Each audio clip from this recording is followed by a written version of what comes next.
Hello, welcome to another video by Meeples West.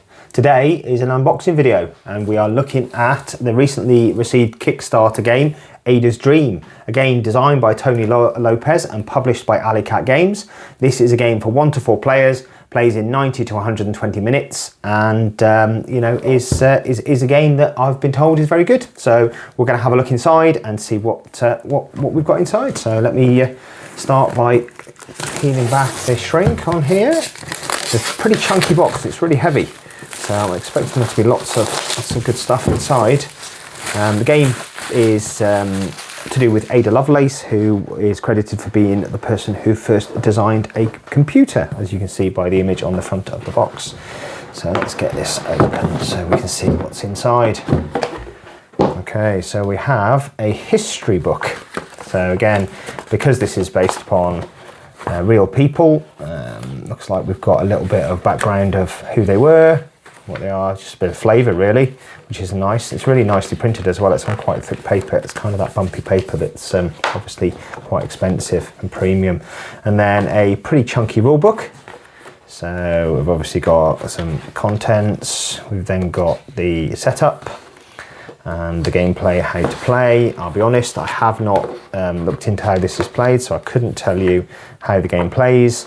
It's a Euro game, so I assume there's an element of worker placement and card use in here, but until I play it, I can't give any overview of this. There's lots of rules, so lots to keep you going in there. And then we have an included expansion, the Great Exhibition, and also some solo rules. So if you're a solo player, there's a separate rule book here for all of the solo rules, which is really good. So there we go, so that's that. And then we've got some extra baggies, which I always like because then I haven't got to get them out of my own stash. Some little cogs, which looks like they're kind of in double thickness. So it looks like they slot into something, which is quite nice. It would appear that it's a dice placement game based upon the big bag of dice that's in here. So that gives me a bit of a clue what sort of game it might be.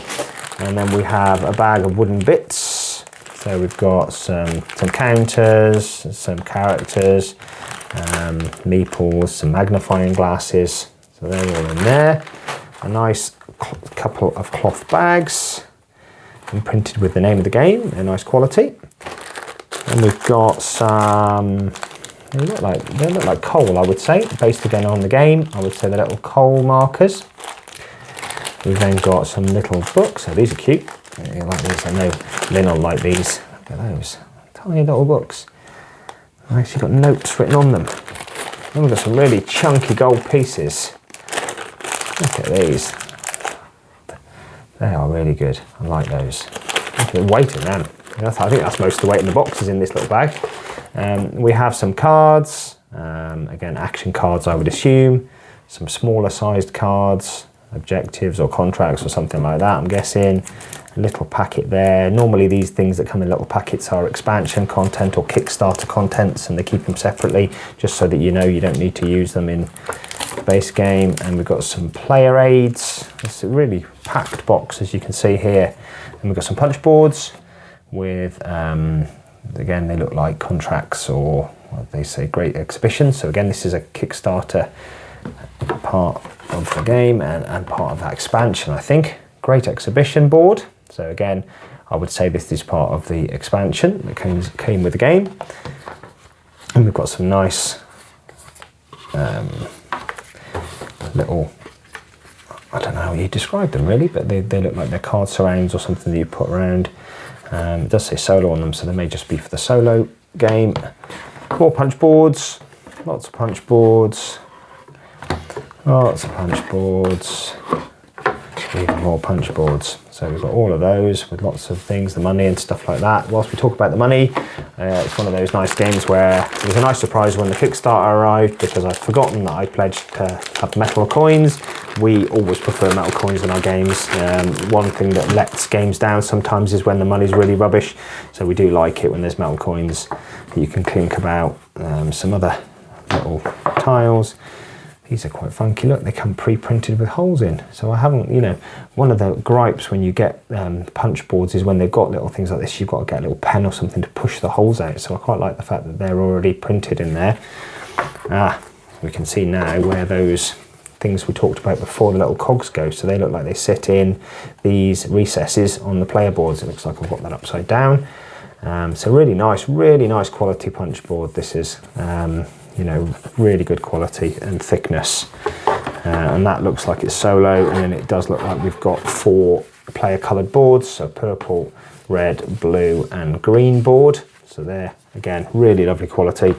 And then finally, at the bottom of the box, if I can get it out, is the actual game board. So we just move some things out of the way so that we can see the game board unfolded. It's a big game board by the look of it. There we go. Move these things out of the way. And there we are, there we have the board with the various different action areas by the look of it: institutions, workshop, travel, aid to study and meetings. And again, it's a really nicely produced board, and actually there's some slight indents on the board where pieces are going to fit. You can feel that. So again, the production quality of this game is top notch, I would say. And again, another lovely little surprise that I'd completely forgotten about when this arrived was it appears that I pledged for the playmat. So again, instead of having to use the board that came with it, we've got the playmat that we can use instead. So again, nicely produced, stitched around the edges to stop it fraying. So yeah, you know, it looks, you know, as I say, the production of this game and unboxing it looks very, very impressive. Looks like the Alley Cat really knocked it out of the park, and I know we're both really excited to get this to the table and get it played. Thanks for watching, and see you again soon.